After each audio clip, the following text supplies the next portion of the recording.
ये नमः गुरुवायूरप्पा चरणं नारायणाखिलगुरो भगवन्नमस्ते सर्वत्र गोविन्दनामसङ्कीर्तनं गोविन्द गोविन्द दशकं 10 सृष्टिभेदम्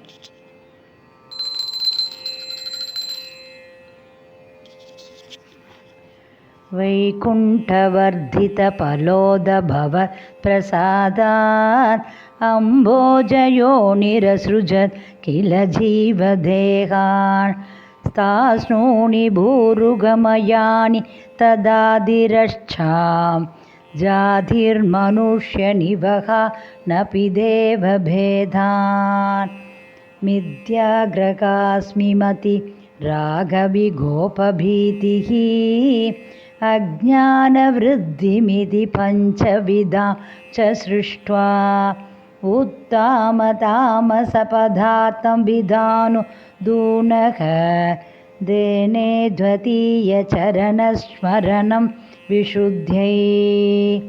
दावत्ससर्जमनसा सनहं सनन्तं भूयस्सनातनमुनिञ्च सनत्कुमारं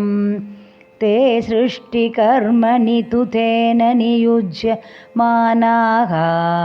त्वत्पादभक्तिरसिका जगृहुर्नवानीम् तावत् प्रकोपमुदितं प्रतिरुन्धदोष्य तावत् प्रकोपमुदितं प्रतिरुन्धदोष्य भ्रूमध्यदो जनिमृडो भवदेकदेशः नामानि मे कुरु पदानि च हाविरिञ्चेति आधौ रुरोध किल तेन स रुद्रनामा एकादशाग्वयदया च विभिन्नरूपं रुद्रं विधाय तयिताः वनिदाश्च दत्त्वा धावन्त्यदत्त च पदानि भवत्प्रणुन्नः प्राह प्रजाविरचनाय च सादरं तं रुद्राभिसृष्टभयदाकृति रुद्रशङ्ख सम्भूर्यमानभुवनत्रय भीतचेताः मामा प्रजासृजदभश्चर मङ्गलायेति आचष्टतं कमलभूर्भवदीरितात्मा तस्यादसर्गरसिकस्य मरीचिरत्रिः तत्राङ्गिराः क्रतुमुनिः पुलः पुलस्त्यः अङ्गादजायदभृगुश्च वसिष्ठदक्षौ श्रीनारदश्च भगवान् भवदङ्घ्रिदासः धर्मातिकानभिसृजन् अधकर्तमञ्च वाणी विधाय विधिरङ्गज सङ्गुलोऽभूत् त्वद्बोधितैः सनकदक्षमुखैस्तनूजैः